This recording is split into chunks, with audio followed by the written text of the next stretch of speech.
Ayun. So, good evening guys. Ngayon po ay Wednesday, April 15, 2026. So, umakyat naman yung index natin. Nag-close ng 6,063.35 and then nagap na tayo ng 0.84%. So, ongoing na naman kasi yung talks daw between Iran at saka US. Ayan. So, gusto na rin ng Iran na makipag-usap kay Donald Trump. Kaya positive yung pinaka-sentiment ng global market natin. So kagabi okay yung galaw ng US market. Verde po yung galaw nila. Tapos ngayon, European stocks medyo mix siya. And then majority ng mga Asian stocks is okay din siya. Pero si crypto medyo nag-drop ng konti. Maliit lang naman. Ang take ko is kanina is nasa 73K pa rin naman si Bitcoin natin. Pero yung futures na pinapakita ng US market, medyo mapula siya ng konti. Maliit lang naman as compared sa gains nila kahapon, di ba? Ano isang araw yung nakita natin na gains naman sa kanya. So dito sa market natin, ewan ko lang so kung baka pulse fill the gap lang yung gagawin ng index natin, ganun pa rin naman, nasa sideways pa rin yung pakiramdam natin sa kanya. Lalo na ngayon, another 1.37 billion na net foreign sell. Ayan. So, most likely, okay nga yung galaw ng karamihan ng blue chips. Baka most likely, for the coming few days, i-inday natin to. Kasi halos nasa 6 or 7 billion, 6 billion na yung net foreign sell ng market natin. So walang-wala na yung mga foreigners yan na nag-support sa atin last time na umakyat dito sa malapit sa 6,700. Okay? So pero ngayon maganda kasi medyo marami yung berde na mga stocks po natin. Okay? So nangunguna pa rin sa listahan natin si dito. Ayan, number one pa rin sa trending stocks. Another gain kasi siya for today. Wala pa rin naman balita na lumalabas sa kanya. So meron siyang up move na 3.95%. So 6.29 million net foreign sales siya. Tapos ang sumipa kanina, si Bank of Commerce. Kailan hindi ko na double check, baka sa closing lang to. Pero mamaya silipin natin. Malakas kasi yung volume din niya. Meron siyang 8.4% na galawan. Halos halos makabalik na siya sa IPO price si Bank of Commerce. So meron siyang 6.68K net foreign sell. And then sa mga miners, may galaw ng konti. Si Atlas Consolidated Mining nag-up ng 5.59%. And then meron siya 2.52 million net foreign sell. Mark Ventures, gumalaw din siya 4.35%. Meron siyang 250K net foreign buy. Tapos si Felix Mining, nung umaga si Felix Mining, umabot yata ito ng 8 o 7% yung pinakamataas niya. So, tignan natin bukas. Hindi kaya Dow G yung ginawa niya. Kasi nag-close siya ng verde pa rin naman, 3.73%. So, meron siyang 31 million net foreign buy. Okay lang siguro. Kasi net foreign buy. Pero itong si Plus, laglag naman yung galaw natin sa kanya. Masama. So, nag-drop siya 5.06%. Meron siyang malaki na net foreign sell, 177.61 million net foreign sell si Plus. Ayan, mga diamond holders. Mukhang wala pang galaw itong si Plus natin. Okay? So, disclaimer pa rin sa mga bago sa channel natin. As usual, yung ating review is for education purposes. Lamang po yan. So, huwag mong gagamitin to as reason para mag-buy, sell, or hold ng stocks. Meron po kasing risk na involved sa market. As always, due diligence na lang po kung anong stocks yung gusto yung bilhin. And then follow mo lang po ako dito sa ating Palawi Trader na YouTube channel. Subscribe ka lang para updated ka sa reviews natin or kung gusto mo join ka dito sa trading community natin. Okay? So yung mga nakasubscribe, maraming salamat po sa usual viewers ng market natin. Mahina pa rin. Company reviews, check mo na lang ang mga sample trades sa market, basic indicators, technical analysis, fundamentals yung mga risk management, and basic learnings po dito sa markets natin. And then sa crypto, follow mo na lang din po ako dito sa ating Palawi Trader. Crypto ko to.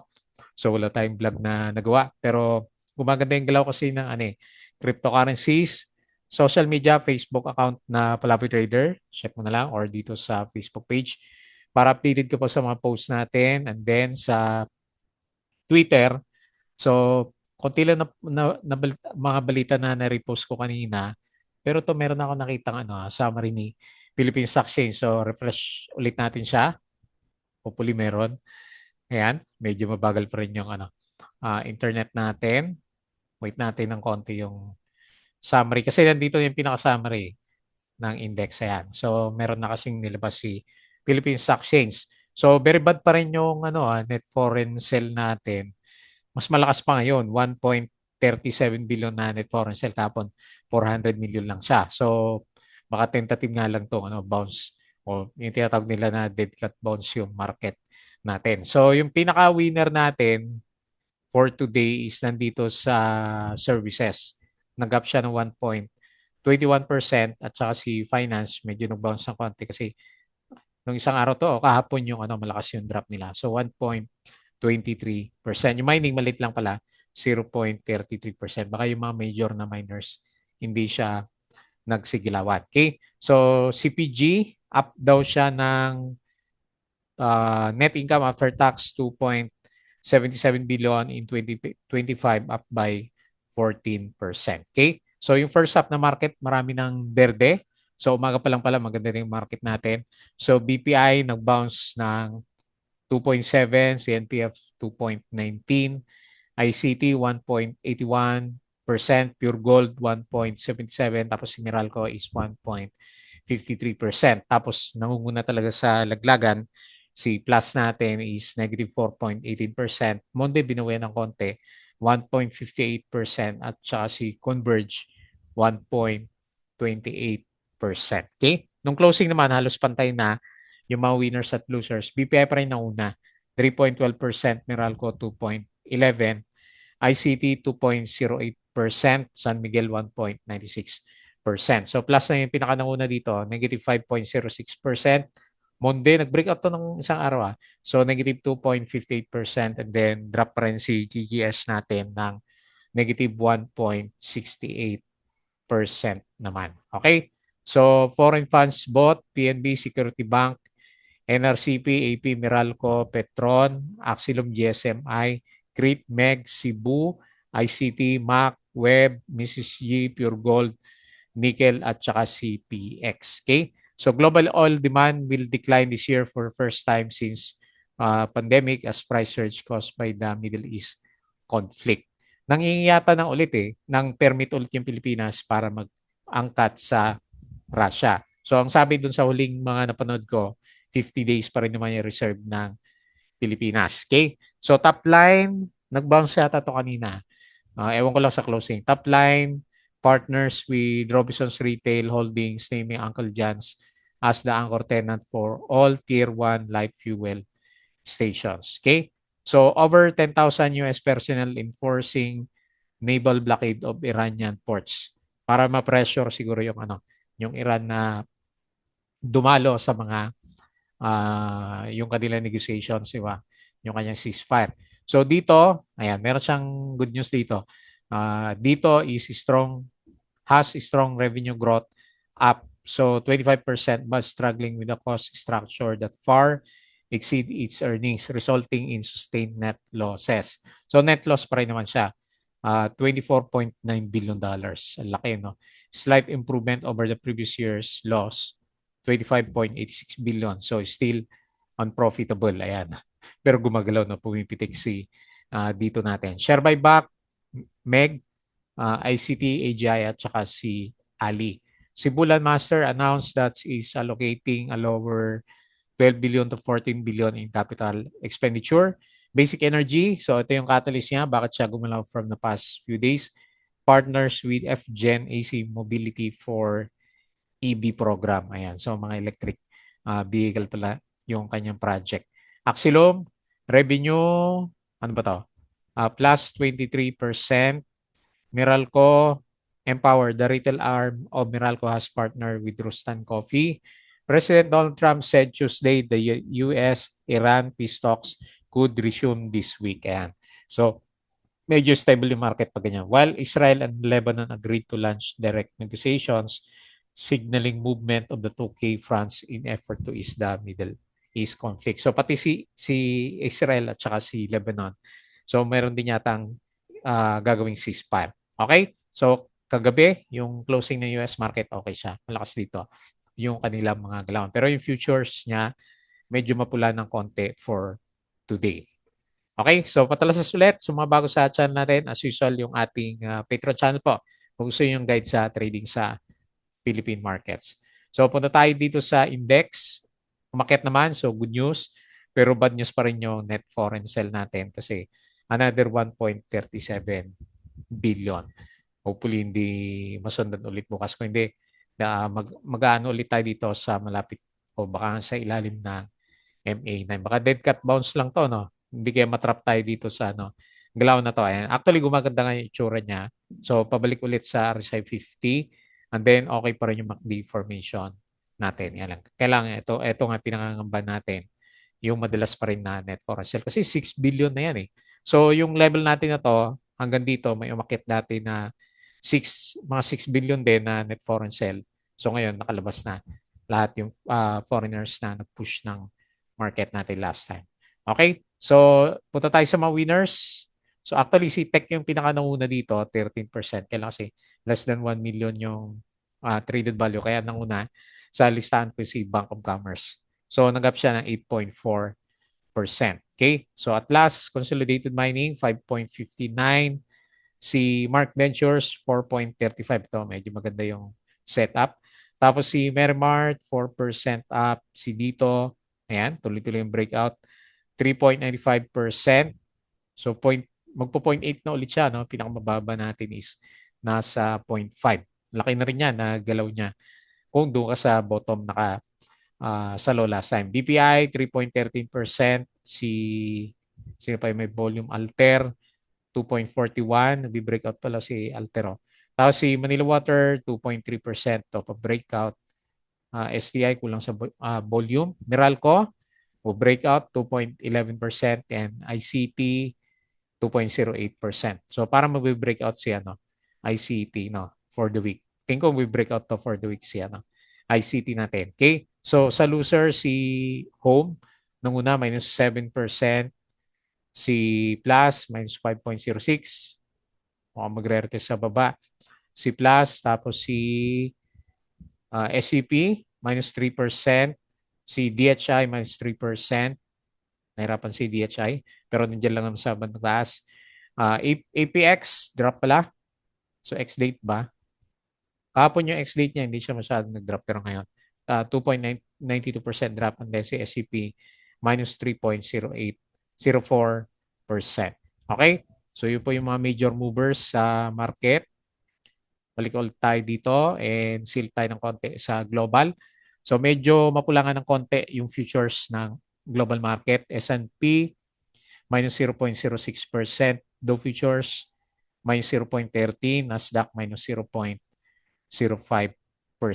Okay? So, kapon, okay yung galaw ng US market. European ngayon, medyo mapula. Tapos dito sa Asia markets mix, pero mas marami yung gumalaw ng berde sa Asian markets. Okay? So, sa crypto, ay mataas pa rin pala siya. 70, red yung nakita ko kanina, pero 7, bumalik sa, nagbago ulit. 73K si Bitcoin, 2.3K si Ethereum, BNB 618, XRP 1.36, Sol 83, and then si Dodge is 0.09. Okay? So yun po yung mga galawan sa global market.